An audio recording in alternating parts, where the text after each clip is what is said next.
My ex texted demanding I pay for her new wedding. "You owe me for the years I wasted." I replied, "Interesting calculation."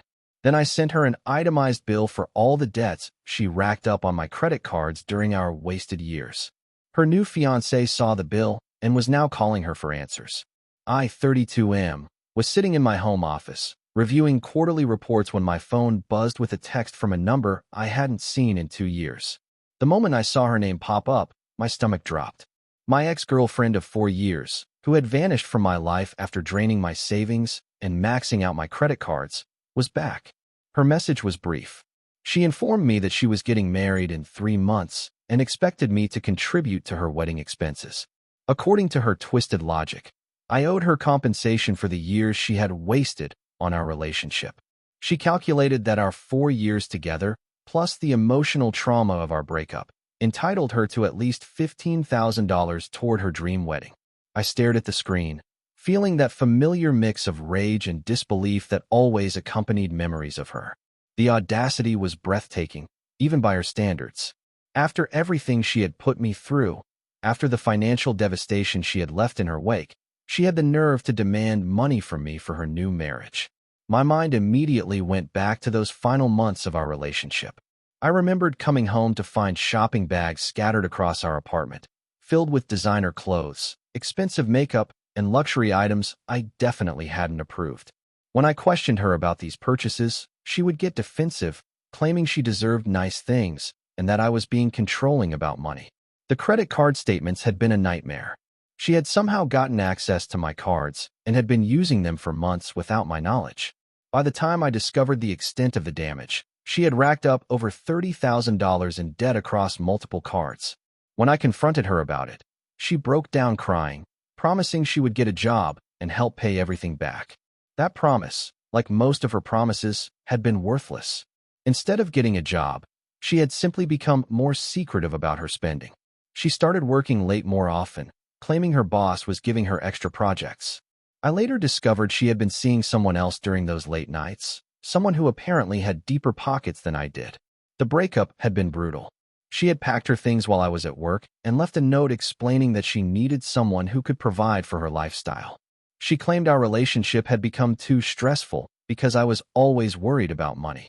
The note concluded with her saying she hoped I would understand and that maybe someday we could be friends. Friends. After she had financially ruined me and cheated on me, she hoped we could be friends. I had spent the following 2 years rebuilding my credit, working overtime to pay off the debt she had accumulated, and slowly putting my financial life back together. It had been a grinding, exhausting process that had affected every aspect of my life. I had to move to a smaller apartment, sell my car, and take on freelance work just to make ends meet. But now, staring at her entitled demand for wedding money, I felt something shift inside me. The old anger was there, but it was accompanied by something new, a cold, calculated desire for justice. I spent the next hour crafting my response. I told her that her calculation was indeed interesting and that I appreciated her reaching out. I mentioned that her message had prompted me to do some calculations of my own regarding our relationship. Then I got to work on something that should have been completed years ago, a comprehensive itemized bill for every penny she had cost me during our 4 years together. I pulled out old bank statements, credit card records, and receipts I had kept for tax purposes. The process was like performing financial archaeology, digging through layers of evidence that documented the systematic destruction of my finances. The clothing expenses alone were staggering. Designer dresses for events I never attended with her, shoes that cost more than most people's rent, handbags that she claimed were investments. Each purchase had been justified with elaborate explanations about how she needed these items for her career or how they would benefit both of us in the long run. The travel expenses were another category entirely. Weekend trips to expensive resorts, flights to visit her friends in other cities, hotels that charged more per night than I made in a week.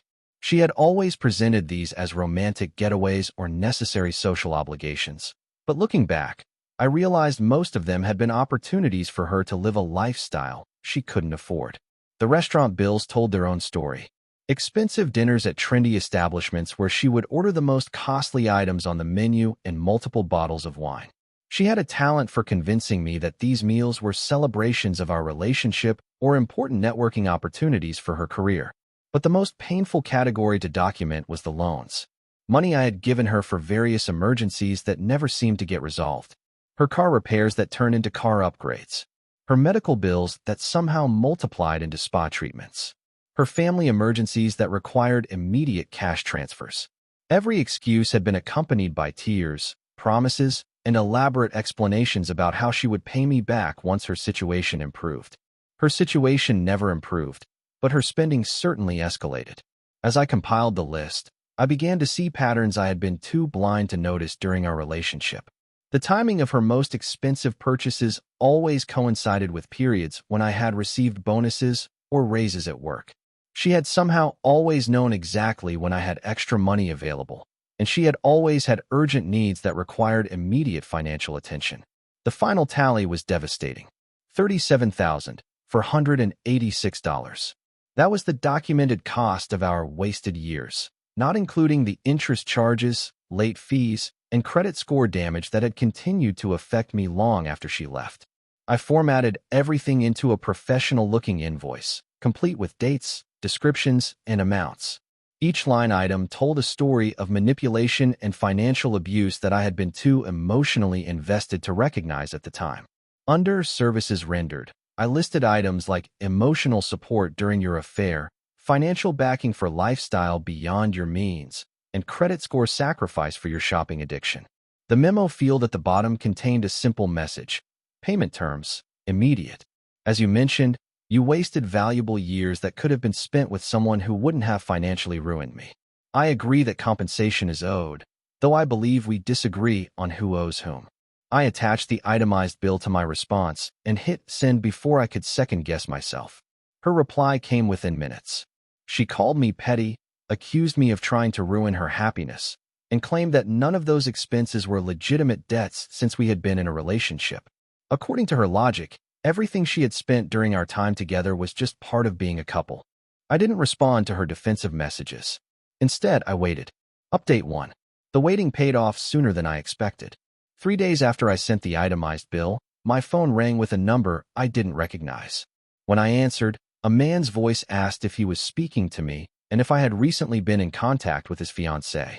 Her new fiancé had seen the bill. He explained that they had been going through wedding expenses together when my email notification had popped up on her laptop.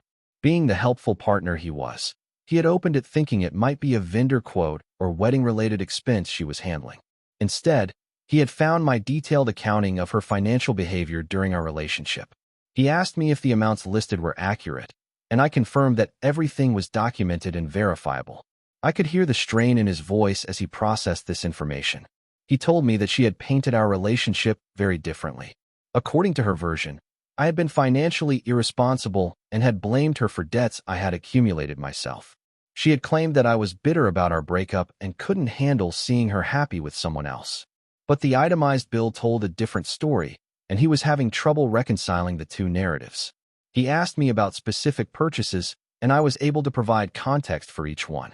The designer handbag she claimed was a gift from her grandmother had actually been purchased with my credit card during a weekend when I was visiting my sick father. The vacation to Cabo that she said her company had paid for had been charged entirely to my accounts. As we talked, I realized that she had been using the same playbook with him that she had used with me. He mentioned expensive purchases she had made recently, always with explanations about how they were necessary investments or one-time expenses that would benefit both of them. He thanked me for my honesty and hung up. I didn't expect to hear from either of them again, but I was wrong. Update 2. A week later, she called me directly. Her voice was shaking with rage as she accused me of deliberately sabotaging her relationship. She claimed that I had manipulated the numbers and exaggerated the expenses to make her look bad.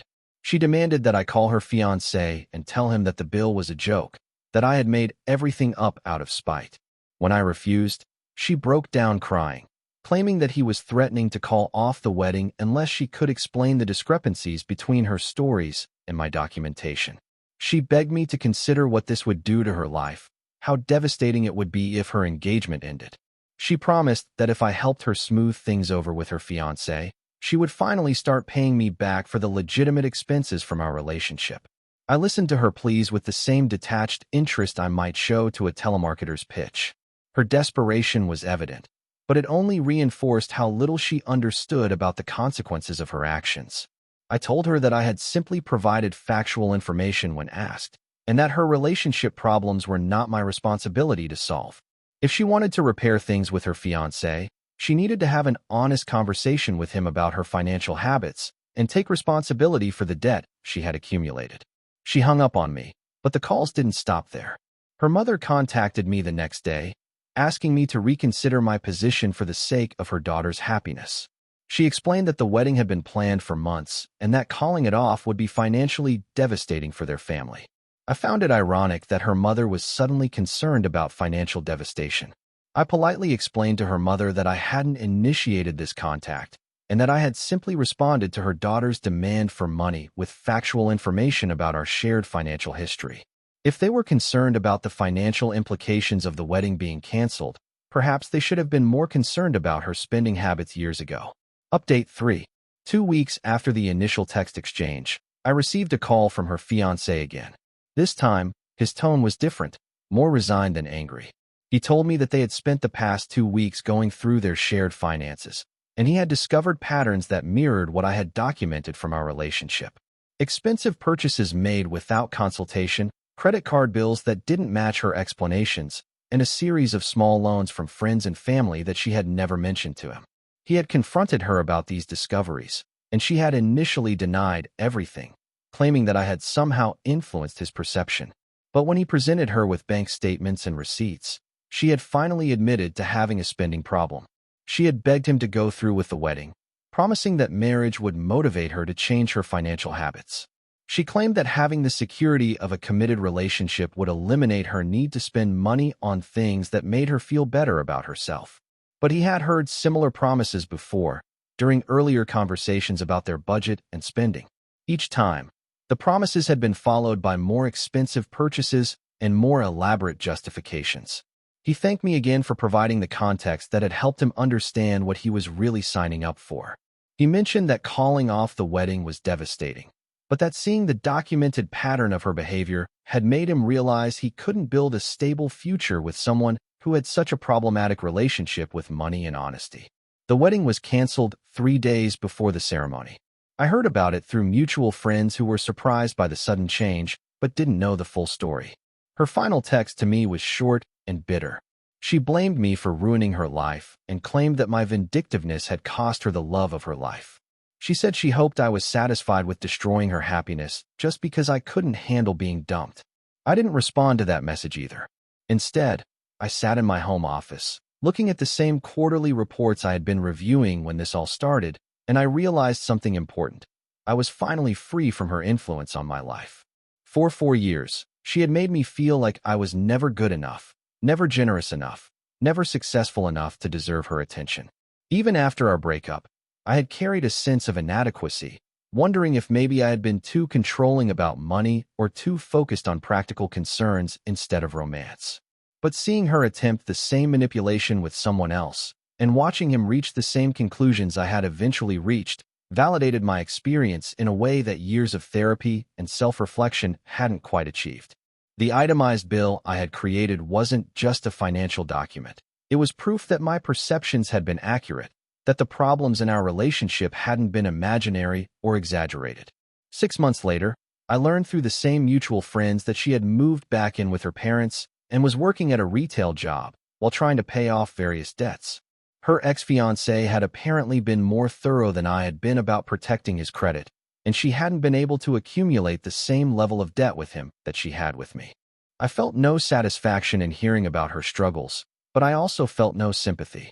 She was finally experiencing the natural consequences of choices she had been making for years, consequences that others had been shielding her from. As for the original $15,000 she had demanded for her wedding expenses, I never heard another word about it. I suppose when faced with the $37,000 bill I had sent in response, her calculation of what was owed had suddenly become less compelling. The entire experience taught me something valuable about the difference between revenge and justice. I hadn't set out to ruin her wedding or destroy her relationship. I had simply responded to her entitled demand with factual information about our shared history. Sometimes the most powerful response to manipulation isn't anger or retaliation, but simply the truth, presented clearly and without emotional commentary. Her new relationship had ended not because I had sabotaged it, but because I had provided her partner with the same information I wished someone had provided me 4 years earlier. That, I realized, was exactly the kind of calculation she should have considered before sending that first text.